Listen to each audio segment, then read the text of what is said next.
सभी को नमस्कार। Welcome to all of you. Myself Kanhaiya Lal, assistant professor, government college Sirohi. इस वीडियो में हम बीकॉम थर्ड ईयर के बैंकिंग के सेकंड पेपर के रूप में इंटरनेशनल ट्रेड एंड फाइनेंस के सिलेबस को डिस्कस करेंगे। जैसा कि पूर्व के वीडियो में हमने देखा था, सुखाड़िया विश्वविद्यालय में बीकॉम थर्ड ईयर में बैंकिंग सब्जेक्ट में 2 पेपर होते हैं, जिसमें से एक पेपर एफएम यानी कि फाइनेंशियल मैनेजमेंट सभी के लिए कंपलसरी होता है, जबकि दूसरे पेपर के रूप में आपके पास में 3 विकल्प मौजूद होते हैं, जो कि international trade and finance, fundamental of insurance और बिजनेस मैथमेटिक्स के रूप में उपलब्ध है।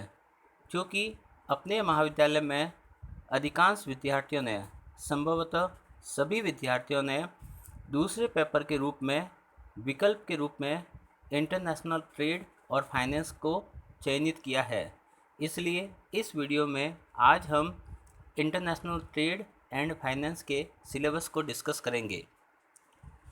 तो आइए देखते हैं इंटरनेशनल ट्रेड एंड फाइनेंस, अंतर्राष्ट्रीय व्यापार और वित्त, इसके सिलेबस में कौन कौन सी चीज़ें या इसका कोर्स कंटेंट क्या क्या है। यूनिट फर्स्ट में हम देखें तो यह इंटरनेशनल ट्रेड यानी कि अंतर्राष्ट्रीय व्यापार से संबंधित है। इस यूनिट के अंतर्गत need, importance and problems of international trade, साथ ही साथ advantage and disadvantage of international trade, और इसके साथ साथ free trade versus protection trade का कंपैरेटिव स्टडी भी दिया गया है। इसके साथ साथ इंटरनेशनल बिजनेस एनवायरनमेंट वर्तमान में कैसा है, उसका अध्ययन भी इसी प्रथम यूनिट में हमने किया जाता है। सेकेंड यूनिट की बात करें तो यह इंडिया फॉरेन ट्रेड से रिलेटेड है। इसमें स्टार्टिंग में अपने को विदेशी सहायता जो फॉरेन एड होती है उससे रिलेटेड थोड़ी बहुत स्टडी की जाती है, यानी कि फॉरेन एड की प्रॉब्लम्स और उसके फ्यूचर पर्सपेक्टिव क्या है उसको अध्ययन किया जाता है। फिर विदेशी व्यापार, भारत के विदेशी व्यापार की इंट्रोडक्शन दिया जाता है। फिर उसका ट्रेंड क्या है, मतलब इंपोर्ट कहाँ से हम करते हैं, एक्सपोर्ट कहाँ है, उसके बारे में डिटेल से ट्रेंड बताया जाता है। इंटरनेशनल ट्रेड की इंटरनेशनल ट्रेड की कंपोजिशन को बताया गया है। साथ ही साथ इंडिया का जो फॉरेन ट्रेड है उसकी डायरेक्शन, मतलब हम किस देश के साथ बिजनेस ज़्यादा करते हैं, उसको भी इसी यूनिट के अंतर्गत पढ़ा जाता है। कुल मिलाकर भारत का जो विदेशी व्यापार है उसका विस्तृत अध्ययन अपन इसी द्वितीय इकाई के अंतर्गत करेंगे।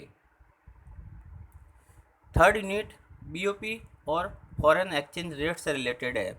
क्योंकि इस यूनिट में स्टार्टिंग भाग बीओपी से रिलेटेड है और सेकंड वाला पोर्शन फॉरेन एक्सचेंज रेट से रिलेटेड है। बीओपी यानी कि बैलेंस ऑफ पेमेंट, इसकी कंसेप्ट, और फिर बीयूटी यानी कि बैलेंस ऑफ ट्रेड और बैलेंस ऑफ पेमेंट में क्या डिफरेंस है, बैलेंस ऑफ पेमेंट का कंपोनेंट्स क्या क्या है, इसकी इम्पोर्टेंस क्या है, इसमें डिसइक्विलिब्रियम होता है तो उसके क्या कॉजेज है और उसको मेजर करते कैसे है। इस प्रकार संपूर्ण बीओपी इसी यूनिट के अंतर्गत अध्ययन किया जाता है। इसी के साथ साथ फॉरेन एक्सचेंज रेट क्या होती है, इसको कैसा डिटरमाइन करते हैं, इसकी क्या इंटरनेशनल ट्रेड में इम्पोर्टेंस रहती है, और यह जनरली जो 2 तरह से हम पढ़ते हैं, फिक्स और फ्लेक्सिबल, उनके क्या क्या मेरिट और डिमेरिट्स है, उनका भी डिटेल से अध्ययन इसी यूनिट के अंतर्गत किया जाता है। फोर्थ यूनिट की बात करें तो यह इंटरनेशनल फाइनेंशियल इंस्टीट्यूशन से रिलेटेड है।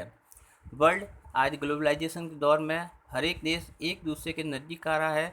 ऐसे में कई इंटरनेशनल फाइनेंशियल इंस्टीट्यूशन उभर कर सामने आई है और उन सब का अध्ययन इसी यूनिट के अंतर्गत किया गया है।